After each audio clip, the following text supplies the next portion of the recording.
पहला रूल ये रहेगा कि जब वाक्य क्वेश्चन वर्ड से शुरू हो, तो जब वाक्य क्वेश्चन वर्ड से शुरू होता है तो हम उसकी अंग्रेजी लिखते हैं ना हेल्पिंग वर्ब से।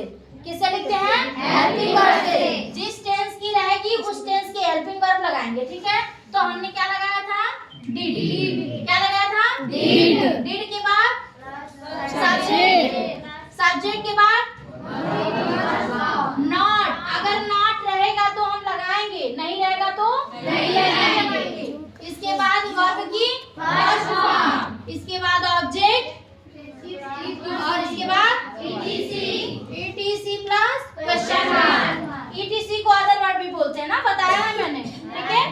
अब इसका एग्जांपल्स मैंने दे दिया है आप लोगों को। अब रूल क्या है? दूसरा रूल क्या है? जब वाक्य के बीच में क्वेश्चन वर्ड आए, जब वाक्य के बीच में क्वेश्चन वर्ड आए, जब वाक्य के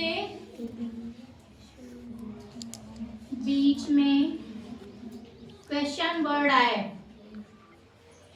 जब वाक्य के बीच में क्वेश्चन वर्ड आए। आप देखिए, जब वाक्य के बीच में क्वेश्चन वर्ड आता है तो हम उस क्वेश्चन वर्ड की अंग्रेजी सबसे पहले लिखते हैं, ठीक है। जब वाक्य के बीच में क्वेश्चन वर्ड आता है तो उसकी अंग्रेजी हम सबसे पहले लिखते हैं। तो WH वर्ड यानी क्वेश्चन वर्ड, ठीक है। हर क्वेश्चन वर्ड अक्सर WH से ही शुरू होता है, ठीक है। तो या तो इसको हम WH वर्ड लिख सकते हैं या फिर क्वेश्चन वर्ड। तो क्वेश्चन वर्ड, इसके बाद हेल्पिंग वर्ब। हेल्पिंग वर्ब क्या होती है? डिड होती है। फिर सब्जेक्ट, फिर नॉट होगा तो लगाएंगे, नहीं तो नहीं लगाएंगे। फिर मेन वर्ब की फर्स्ट फॉर्म, फिर ऑब्जेक्ट, फिर C plus question mark. ETC समझ रहे हैं ना? देखिए, इसका रूल इसीलिए बनाया गया है कि पहले हम क्वेश्चन वर्ड की अंग्रेजी लिखेंगे, इसके बाद हम उसमें का सब्जेक्ट, इसके बाद हम उसकी हेल्पिंग वर्ब लिखेंगे सब्जेक्ट के अनुसार। जो सब्जेक्ट होगा उसी के अनुसार उसकी हेल्पिंग वर्ब लिखेंगे। इसके बाद सब्जेक्ट, फिर नॉट होगा तो लगाएंगे, नहीं होगा तो नहीं लगाएंगे। फिर मेन वर्ब की फर्स्ट फॉर्म, फिर ऑब्जेक्ट, फिर अदर वर्ड और क्वेश्चन मार्क तो कंपलसरी है, ठीक है। अब चलिए इसका एग्जांपल दे देते हैं। एग्जांपल बोलो बेटा। वह समय पर क्यों नहीं आया? चौक भी नहीं छोड़े है उसमें चौक।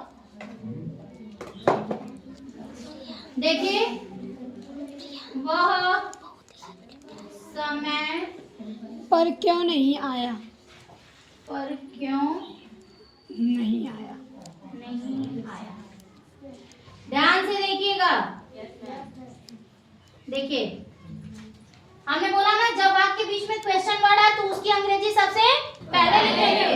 तो क्यों की अंग्रेजी हम सबसे पहले लिखेंगे। क्यों की अंग्रेजी क्या होती है? व्हाई। ठीक है। वह है एक वचन है, एक वचन में या बहुवचन उसमें तो हमेशा डिड ही लगता है। तो why did he, why did he not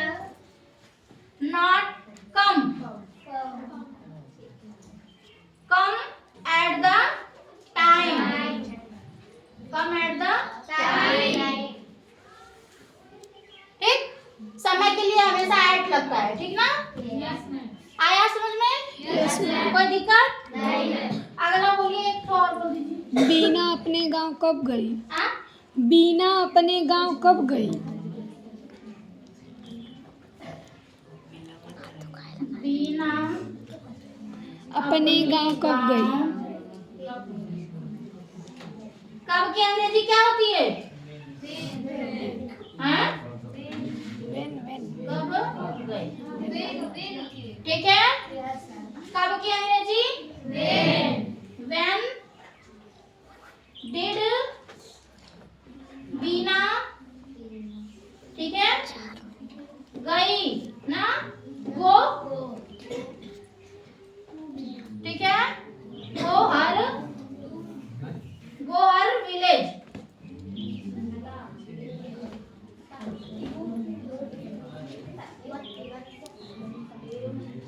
समझ में आया?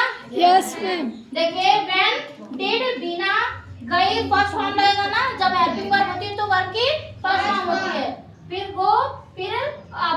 शी के लिए हर हो जाएगा, ठीक है, हर विलेज, ठीक है। चलिए बस हो गया।